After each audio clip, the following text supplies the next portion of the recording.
Самые главные и актуальные новости дня в эфире телеканала «Милет». Информационная программа «Хаберлер». Сегодня четверг, 13 апреля. В студии Нариман Тарсинова. Добрый вечер. Наши корреспонденты готовы рассказать вам о всех последних событиях на полуострове и в мире. В Симферополе отмечают 73-ю годовщину освобождения города от немецко-фашистских захватчиков.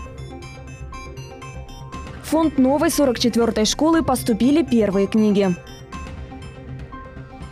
После осадков дороги в старом городе Симферополя превращаются в реки. Расстояние от поселка Дачное до памятника освободителям города Судак со штангой на плечах богатырь Джамшит Исматилаев не перестает удивлять крымчан.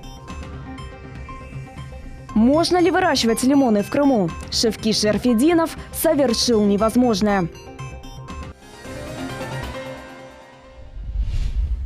Глава Республики Крым Сергей Аксенов в рамках официального визита делегации республики в Ленинградскую область посетил ряд объектов промышленности и культуры. Также для детских социальных учреждений региона Сергей Аксенов вручил сертификат на 10 тонн крымских яблок. Церемония вручения сертификатов проходила в городе Гатчина. В мероприятии также приняли участие председатель Государственного совета республики Владимир Константинов и другие члены крымской делегации. Выступая с приветственным словом, Сергей Аксенов подчеркнул: крымские яблоки – дар меценатов республики Ленинградской области.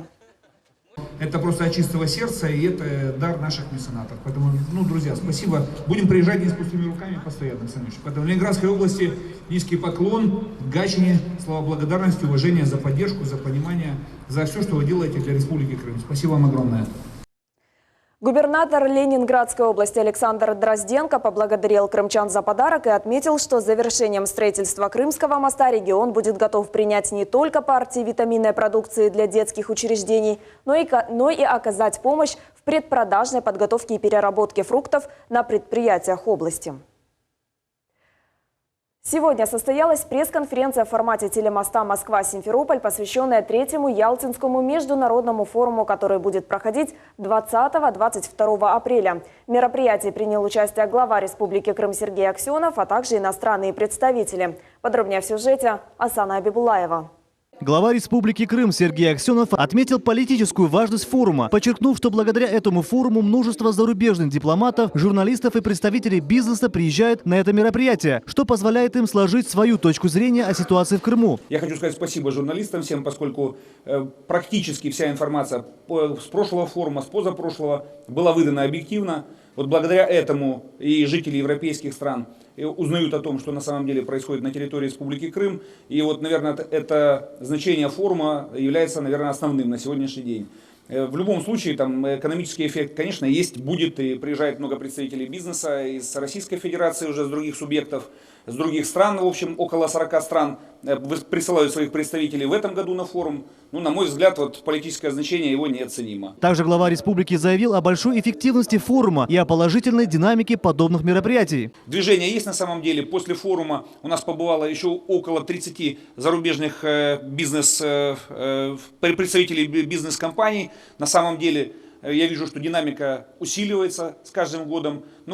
Все-таки этот форум, наверное, должен таким быть прорывным, так или иначе. Блокада информационная, я уверен, что на Западе будет прорвана именно благодаря журналистам, благодаря неравнодушным людям. Уверен, что форум пройдет достаточно эффективно. Эффективность его из года в год будет усиливаться, я не сомневаюсь в этом. Заместитель председателя Совета министров Республики Крым, постоянный представитель Республики Крым при президенте Российской Федерации Георгий Мурадов в свою очередь отметил, что за эти 2 года своего существования Ялтинский экономический форум превратился в крупное международное событие, которое привлекает большое количество иностранных гостей. Мы на сегодняшний день уже насчитали представителей порядка 50 стран, которые зарегистрировались на нашем сайте. Это актуальная последняя информация.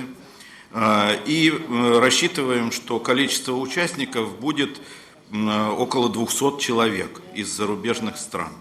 Уникальность этого форума обозначается еще и тем, что он проходит в единственной в России свободной экономической зоне.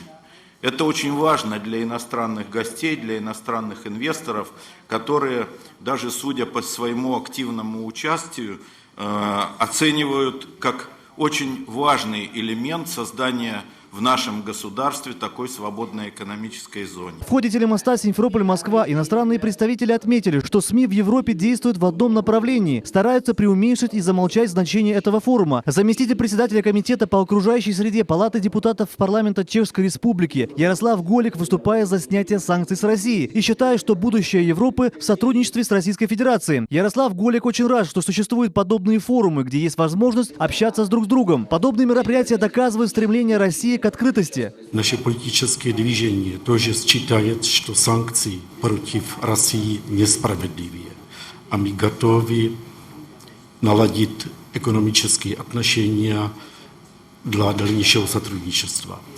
Может быть, для слабых стран они могут действовать, но Россия достаточно сильная страна. Здесь произошла очень большая мобилизация сил, внутренних сил. Вижу новые сады, обработанные поля, вижу новые марки машин. Я верю, что это будет очень большой скачок вперед. Напомню, что третий Ялтинский международный экономический форум пройдет 20-22 апреля. Его участниками станут не менее 1500 человек из 40 стран. Ожидаются новые договоренности и партнерства, которые будут нести важное значение не только для Крыма, но и для всей России. Асан Абибулаев, Дмитрий Низовой, телеканал Милет. В соответствии с законом о противодействии террористической и экстремистской деятельности в Российской Федерации сотрудниками МВД во взаимодействии с другими правоохранительными ведомствами проводят плановые мероприятия, направленные на выявление и задержание лиц, причастных к деятельности запрещенных в России организаций. На официальном сайте Федеральной службы безопасности Российской Федерации опубликован единый федеральный список организаций, в том числе иностранных и международных организаций, признанных в соответствии с законодательством Российской Федерации террористическими. Также Министерство юстиции России публикует два списка организаций, признанных судами России ведущими экстремистскую деятельность. В один список включаются ликвидированные и запрещенные организации, в другой – организации, деятельность которых приостановлена. Напомним, 23 марта Министерство юстиции приостановило деятельность и управленческого центра свидетелей Иеговы, а сегодня на территории Бахчисарайского района сотрудники МВД по Республике Крым во взаимодействии с другими правоохранительными ведомствами провели плановые мероприятия, направленные на выявление и задержание лиц, причастных к деятельности запрещенной в России организации. Изымается литература экстремистской направленности, сообщили в пресс-службе МВД по Республике Крым. В Симферополе отмечают 73-ю годовщину освобождения города от немецко-фашистских захватчиков. 13 апреля 1944-го в Москве прозвучали 120 артиллерийских залпов в честь освобождения столицы Крыма. Оккупация длилась 895 страшных дней. Сегодня с утра в городе проходят торжественные мероприятия. Об этом подробнее смотрите в сюжете Сабрие Халиляевой. Сегодня в память о воинах-освободителях прошли памятные и торжественные мероприятия по всему Симферополю. Возле скульптуры партизанам и подпольщикам Крыма собрались ветераны. Это те люди, которые, несмотря ни на что, ценой своей жизни выстояли в нелегком бою и защитили Родину. Дедушки, которые с честью защищали наш Крым. Доброго всем здоровья! Спасибо нашей молодежи, что она никогда не упала лицом в грязь. Мы живем в мире и согласии. Вместе с ветеранами, школьниками и другими горожанами в памятном мероприятии приняли участие представители власти Крыма и Симферополя. Военные возложили гирлянду венков. Вся площадь была усыпана весенними цветами. От дедов к сыновьям, от сыновей к внукам, от внуков к правнукам. И так из поколения в поколение память о Великой Отечественной войне должна жить вечно. С праздником! По рассказам ветеранов, танкисты с красным флагом на первом танке Т-34 вернулись в Крым уже после того, как весь полуостров был освобожден. И по сей день он на пьедестале в сквере Победы. В память о главном дне свободы. Все от мала до велика, собравшись здесь, выразили благодарность ветеранам и пожелали им крепкого здоровья. Чтобы они жили дольше и чтобы всегда были такими же сильными. Я хочу им тоже пожелать, чтобы они жили тоже дольше и чтобы мы тоже такими были, благородными и защищали свою родину. Также в крымской столице прошла акция «Дорогами Победы».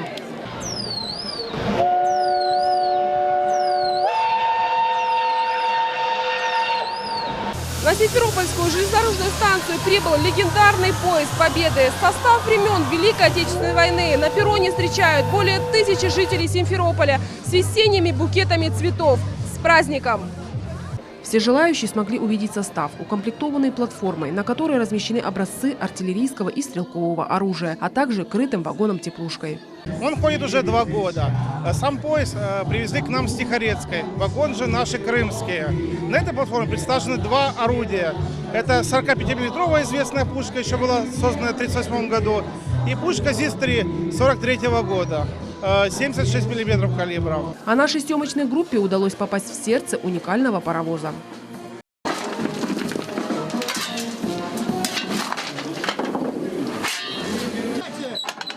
Таким образом, за лопатой наши деды приближали победу к Берлину. И въехали в Берлин, естественно. Стоит отметить, что к началу войны население Симферополя составляло свыше 152 тысяч, а на 28 мая 1944 года чуть более 67 тысяч человек. Ради общей победы сражались тысячи наших соотечественников. Ежегодно мы вспоминаем о тех героях, которые бесстрашно сражались за освобождение родной земли. Это и герой Советского Союза Абдуль Тейфук, кавалер 3 орденов славы Сейтнеби Абдураманов, герой Советского Союза Узир Абдураманов, кавалер 3 орденов славы Насибулла Велиляев и, конечно же, дважды герой Советского Союза Амитхан Султан. Именно благодаря этим людям мы живем под мирным небом. Сабрия Халиляева, Энвер Аблязис, Руслан Хохлов, телеканал Миллет.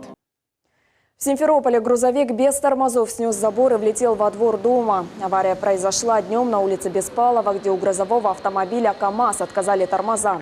В результате грузовик влетел во двор частного дома, пробив при этом забор и ударив по ходу движения автомобиль «Газель». Владелец дома Александр Павлюк рассказал, что дома никого не было. О случившемся сообщила соседка. Дом значительно поврежден. При этом хозяин дома отметил, что у грузовика нет страховки и необходимых документов. Трещины потолков, трещины стен. Полностью разрушен забор. Кованые решетки были, кованые двери, все было, тут видите, все было добротно сделано, но однако. И как утверждает сам владелец автомобиля, самосвала, что машина была технически исправна. Но как может быть технически исправный автомобиль, заехать оттуда, ни тормозного пути, ничего нет, и на полном ходу он заехал в дом, так не может быть. Значит, машина была технически неисправна. По данным очевидцев, в ДТП никто не пострадал. В настоящее время на месте происшествия работают сотрудники ДПС. Украина в результате пожара на арсенале в Балаклее потеряла боеприпасы на $1 миллиард. Об этом сообщил глава парламентского комитета по национальной безопасности и обороне Сергей Пашинский. Напомним, пожар на складе боеприпасов в городе Балаклее Харьковской области начался в ночь на 23 марта. Возбуждено 2 уголовных дела по статьям диверсия и халатность. Военные начали уничтожать боеприпасы, собранные при ликвидации последствий ЧП. Сегодня в библиотечный фонд 44-й школы имени Героя России Алиме Абдынановой поступили первые книги. Более 100 красочных, художественных, факсимильных методических книг теперь пополнят полки учебного заведения. Благодаря руководству Госкомнатса и медиацентру имени Исмаила Гаспринского. Наша съемочная группа также присутствовала во время передачи книг педагогическому составу школы. Подробнее в сюжете Айши Шулаковой. Культурный и образовательный вес подарков неоценим. Подаренные школе книги вбирают в себя все богатство Крымского полуострова. Это и крымско-татарские народные сказки, легенды об Алиме Айдамахе, словари, справочники, крымско-татарская классика, книги о путешествиях и многое другое. Все они были изданы в медиацентре Исмаила Гаспринского за последние 3 года. Директор 44-й школы имени Героя России Алиме Абдынановой Элеонора Акимова рассказала, что это событие значимо и войдет в историю школы. Благодарим. Говорим большое спасибо Госкомнатсу, говорим большое спасибо медиацентру, потому что это первые учебники, которые поступили в наш библиотечный фонд. Председатель Госкомнатса Заур Смирнов рассказал, что помощь не ограничится только пополнением библиотечного фонда. Также планируется материально-техническое усовершенствование учреждения. Заур Смирнов считает школу гордостью Крыма, назвал ее одной из лучших по всей России. Также председатель Госкомнатса отметил значимость и актуальность книги Исмаила Гаспринского «Россия, Запад и мусульманский мир». Все, что говорил Гаспринский в свое время, сегодня не потеряло своей актуальности. Очень важно и как раз связь между российским мусульманством, между западными традициями и обычаями. И показывает, и слова Гаспринского это подтверждают, что крымско-татарская культура, крымско-татарские традиции и быт как раз-таки сохранятся и будут развиваться вот в той среде, которая как раз-таки присуща российскому миру. И здесь об этом подробно описывается. Конечно, будет очень интересно это для наших учеников. Среди обилия красочных книг можно отметить и факсимильные издания. Произведения прошлых лет с точным воспроизведением всех особенностей его оформления. Это рассказы о животных Льва Толстого и сказка о рыбаке и рыбке Александра Пушкина на крымско-татарском языке. Таким образом, у детей будет возможность ознакомиться с творчеством российских классиков на родном языке. Помимо этого, фонды библиотеки пополнили книги об истории, культуре и традициях народов, которые проживают в Крыму. Это вот такая книга о крымских крымчаках, крымчехлар. Это историко-культурное наследие крымских караимов. Я надеюсь, что дети таким образом будут знакомиться и с культурой своего народа, и с культурой других народов, да, с традициями, что поможет всем нам жить в мире, согласии. Все книги, которые планируют издавать в медиацентре Исмаила Гаспринского, обязательно окажутся на полках библиотеки школы. Напомним, уже в сентябре этого года школа откроет свои двери для сотни учеников. Этого события местные жители ожидали более 20 лет. Айша Шулакова, Умер Мустафаев, телеканал Миллет. Дороги в районе старого города крымской столицы находятся в ужасном состоянии. После каждых осадков улицы превращаются в реки. Уже неоднократно местные жители обращались в различные инстанции с просьбой решить сложившуюся проблему. Но, видимо, тщетно. Тему продолжит Сабреха Халиляева. Пыль, грязь и лужи. Так можно охарактеризовать старую часть столицы. Сейчас мы находимся на улице Полигонная. В народе она называется Бездорожная. По словам местных жителей, эту дорогу не ремонтировали уже полвека. С утра до вечера эта улица оживленная. Автомобилисты негодуют. Они вынуждены ездить по улице, асфальт которой исчезает на глазах. Ужасно. Идешь груженый, ее трясет. Все, очень тяжело ехать. Мое ощущение, это разве дорога? Ну где вот эта вот дорога? Как здесь можно ездить? Ну, последние 10 лет я не помню, чтобы здесь что-то ремонтировали. Вот такая вот дорога. Это разве дорога? Особенно вот пройдите туда чуть дальше. Это не дорога. Александр Панферов живет на улице Полигонной на протяжении 68 лет, то есть с самого рождения. Отмечает, что улица с каждым годом теряет эстетический вид. Обочины предназначены для хорошей опоры дорожной одежды. Однако они покрыты толстым слоем грязи, либо земли, что представляет опасность для автомобилистов. Вот эта вот грязь смывается сюда, вот на дорогу. Во-первых, бордюры низкие. А вся эта грязь, она идет на дорогу. Дорога должна убираться. Дожди размывают дорогу. Вот это понятно, что размывают. Здесь даже не то, что дело ссылаются, как бы сказать, зима, прошел снег, мороз. Дорога старая, ее надо ремонтировать хотя бы было раз, я не знаю, раз в 5 лет, потому что она получается как объездная. Если по другим дорогам меньше машин едет, то здесь объездная участок, ну, здесь сколько, 500-800 метров получилось объездной дороги. И все это грязь здесь. Водители отмечают, не только Полигонная, но и другие улицы старого района города должны иметь облагороженный вид. Вот эта вот дорога, это одно дело, а вот туда вверх идет дорога, вы там посмотрите, да, что там творится. Ну надо делать, да не только же здесь надо делать, везде надо делать. Прокомментировал ситуацию глава администрации города Симферополя Геннадий Бахарев. У нас есть лист ожидания, который мы, в принципе, надеемся, что нам доведут в этом году. Я разговаривал с главой республики, надежда есть. Вот, но опять у нас начнется беготня в части освоения. Пока на данный момент 38 миллионов. Мы выделили из своего бюджета 114 миллионов. Это только на то, чтобы залатать дыры по магистральным, проездным и центральным улицам. К сожалению, вот такая ситуация в этом году. Но надеюсь, что она сейчас исправится. Также Геннадий Бахарев отметил, что в настоящее время в городе отремонтировали 8 тысяч квадратных метров дорог из необходимых 100 тысяч. Сабреха Халиляева, Дмитрий Низовой, телеканал Миллет. В преддверии Дня освобождения Судака от немецко-фашистских захватчиков судакчанин, мастер спорта по пауэрлифтингу, рекордсмен России и Крыма по трек-пулу грузового транспорта тяги морского судна, обладатель рекорда книги Гиннесса Джамшит Исматилаев прошел со штангой на плечах расстояние от поселка Дачное до памятника освободителям города. Путь вместе со спортсменом прошла и наша съемочная группа. Все подробности расскажет наш корреспондент София Шукурова. 14 апреля 2017 года исполняется 73-я годовщина освобождения города Судак от немецко-фашистских захватчиков. В связи с этим мастер спорта Джамшид Исматиллаев решил установить для себя новый рекорд. Мы должны пройти от села Дачный Тарахташ до города Судак, до Шпиля, где у нас монумент освобождения города. И задача в следующем: 50 килограмм штанга мы должны пройти на определенное время, на определенную дистанцию. И вот Джамшид вместе с ассистентом выходит на маршрут, расстояние, которое требуется преодолеть 5 километров. Это подготовительное мероприятие к следующему, более серьезному восхождению. Друзья, мы прошли уже 1 километр 800 метров.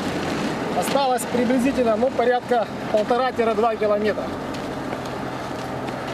Пути уже 24 минуты. Джамшид запланировал, что со штангой в 50 килограммов преодолеет расстояние от поселка Дачное до Судака за час. Спортсмена сопровождал друг Юрий Гедзюкевич, который уже покорил Эльбрус. Хочется поддержать человека, начинание, чтобы люди смотрели, поддерживали, подтягивались, брали хороший пример здорового образа жизни. К 21 апреля, в день возрождения реабилитированных народов Крыма, спортсмен намерен установить рекорд Российской Федерации по прохождению по горной местности 18,5 километров со штангой весом в 50 килограммов. Маршрут – отрезок дороги от водопада Учансув до плато горы Айпетри. И вот остаются последние метры, и Джамшид Исматиллаев доходит до цели. Возлагает цветы к памятнику и призывает всех помнить историю, День Победы, к которому шли все народы вместе. Наши все предки воевали за освобождение наших стран, наших народов, отдавали души. Дед мой, когда был еще живой, он всегда рассказывал, что это ужасная история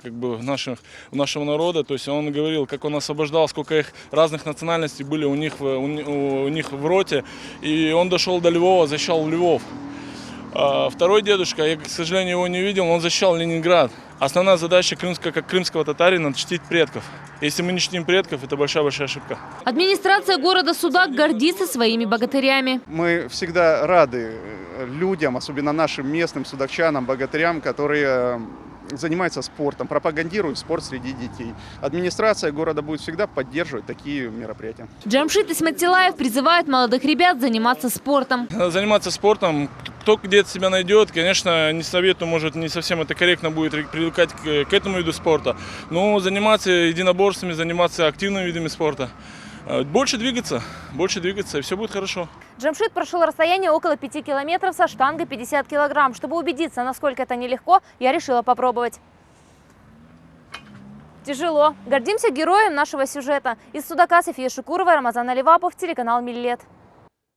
Сегодня в Крымско-Татарском музее культурно-исторического наследия открылась выставка «С любовью к Крыму» «Крымгасе в Гаиле», представленная работами Ленура Вилиляева. Увидеть картины молодого художника удалось и нашей съемочной группе.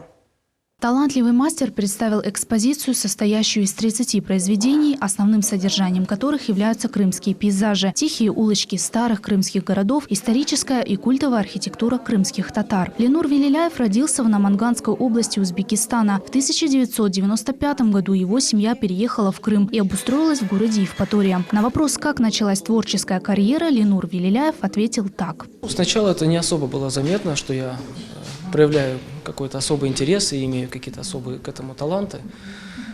Просто, как и все дети, что-то рисовал. У меня отец архитектор, и поэтому дома всегда были краски, карандаши. И так или иначе, всегда он мне их подставлял, и я их что-то просто сидел заодно, рисовал. И опять же, я подумал, раз папа рисует, может быть, и я смогу. И потом предложили, уже в более осознанный возраст, пойти в художественную школу. Работы Ленура Вилиляева были представлены в совместных и персональных выставках в Крыму, Беларуси, Великобритании, Иордании, Чехии. Всего художник провел 29 персональных выставок и участвовал в 22 коллективных. По словам художника, муза приходит спонтанно, а вдохновляют к творчеству обычные мелочи жизни. Каждая работа – это какая-то маленькая своя история, маленькая жизнь. Когда пишешь, и кто-то подходит, что-то рассказывает, кто-то историю какую-то расскажет об этом месте, об этом доме, кто-то легенду придет, расскажет. Просто прибегут дети, вокруг тебя потанцуют. Излюбленная тема работ художника – Крым. Это натюрморты, ландшафтные и архитектурные пейзажи Кизлева, Бахчисарая и Южного берега. Как рассказывает художник, пишет в основном в технике холст масла. Его работы отличают колористическая насыщенность, мастерски переданный объем и воздушность пространства. И когда сюда приезжаешь, чувствуешь, как ты подпитываешься какой-то энергетикой положительной. Здесь я восстанавливаю силы, вдохновляюсь. Здесь есть все для этого. И горы, и море, и чистый воздух, и деревья, природа. Все это, конечно, вдохновляет и побуждает к созерцанию, к такому к состоянию духа. Выставку посетил и председатель Ассоциации крымско-татарских художников Эрфан Нафиев, который рассказал, что несмотря на молодой возраст, подрастающему поколению уже можно учиться на этих работах. Совершенно молодой художник, ему только 30 лет, он уже успел сделать многочисленное количество персональных выставок, участвовал во многих общих выставках, участвовал во всех международных арт-симпозиумах, пленэрах. У этого художника, молодого художника, могут учиться наши студенты училища Самокища и наши студенты КИПУ, где я преподаю. Им будет интересно видеть его рост в творческом отношении. Среди гостей выставки присутствовал и художник Айдер Алиев, который подчеркнул высокий потенциал Ленура Велиляева. Он отметил, что благодаря такой творческой активности у крымско-татарского искусства есть будущее. Я думаю, здесь, возможно, это какой-то этап экспериментальный. И будем надеяться, что из этого материала очень хороший художник вырастет. И, честно говоря, очень обнадеживает вот эта активность молодых художников, что за нами есть будущее. Картины молодого талантливого художника хранятся в частных коллекциях России, США, Швейцарии, Франции, Великобритании, Черногории, Иордании, Узбекистана. Сейчас Ленур с таким же вдохновением готовится уже к следующим выставкам, которые, несомненно, будут популяризировать крымско-татарскую культуру и искусство Крыма. Лилия Виджат, Эдем Исмаилов, телеканал Миллет. Инженер-механик по образованию около 30 лет занимается выращиванием в теплице экзотического для Крыма фрукта. Никто не верил в то, что ему удастся выращивать лимоны в Крыму. Ведь местный климат этому растению не совсем подходит. Однако благодаря усилиям и вере родных у Шевки Шерфединова все получилось. Услышать прекрасный аромат цветения лимонных деревьев, а также попробовать лимоны, выращиваемые в Крыму, посчастливилось и нашей съемочной группе. Несмотря на то, что лимон является растением субтропического климата, в Саках есть целый сад лимонных деревьев, а вырастил его Шевки Шерфединов. Этому лимонарию 29 лет. Здесь растет около сотни лимонных деревьев. Многие из них достигают 3-4, а то и 5 метров в высоту. Семья Шерфединовых переехала в Крым из Средней Азии в 1988 году. Именно с того времени и началось создание лимонария. Шевки Ага привез оттуда саженцы лимонных деревьев немецкого сорта Мейер. Однако посадить их было негде, так как после дождей во дворе стояла вода. Дренажи сделал, отвел воду. Во дворе по всему участку, где вы видели, лимоны растут, везде камыши росли в мой рост. И я эти камыши все вырвал, землю пересеял и сделал все для того, чтобы что-то выращивать. Рост цитрусового вечно зеленого многолетнего растения при правильном уходе в теплом климате происходит круглогодично. Инженер-механик по образованию Шевки Шерфединов рассказал о том, как он начал выращивать лимоны и откуда у него появился интерес к этому виду деятельности. Где я работал, в мехмастерских, там у нас в горшке, мне подарили, говорят, забери, в горшке лимон рос. Ребята, 50 человек коллектив, не ухаживали за этим горшком. И я рассердился и забрал этот лимон домой. Теплицу посадил в грунт. Оттуда у меня зародилась эта тяга к лимонному дереву, любовь. Поэтому я, переезжая в Крым, привез оттуда 10 саженцев. Сабина Шерфединова, невестка Шевки Ага, рассказывает, когда познакомилась с мужем, даже не подозревала, что именно в этой семье выращивают те самые лимоны, которые приносила мама, приходя с работы. Я познакомилась с лимонами еще до того, как мы поженились. Когда мама моя работала участковым врачом на этом участке, они ее угощали, и она приносила домой. Потом, когда мы познакомились с мужем, я узнала, что они выращивают эти лимоны, тогда, конечно, я очень обрадовалась. Я до сих пор, когда захожу, до сих пор каждый раз испытываю такое вот наслаждение, такую радость. Шевхи Шарфединов делится своим опытом со своим внуком, так как деревьям всего 29 лет, а средняя продолжительность их жизни составляет более 50. При надлежащем уходе и профилактике заболеваний дерево может прожить и более 100 лет. У меня внук есть, Осман. Вот я его учу, как нужно ухаживать, как нужно размножать, укоренять и так далее. Он постоянно со мной бывает, и я передаю свой опыт. А кроме разведения лимонов у Шевхибеи есть и другая страсть – это цветы. Здесь насчитывается более 200 горшков герани, а в мае месяце он украшает ими свой двор. Султания Меджид, Дмитрий Низовой, телеканал Миллет. На сегодня это все новости. Наши корреспонденты продолжают следить за ситуацией на полуострове и в мире. Поэтому оставайтесь с нашим телеканалом и будьте в курсе всех событий. Приятного вечера.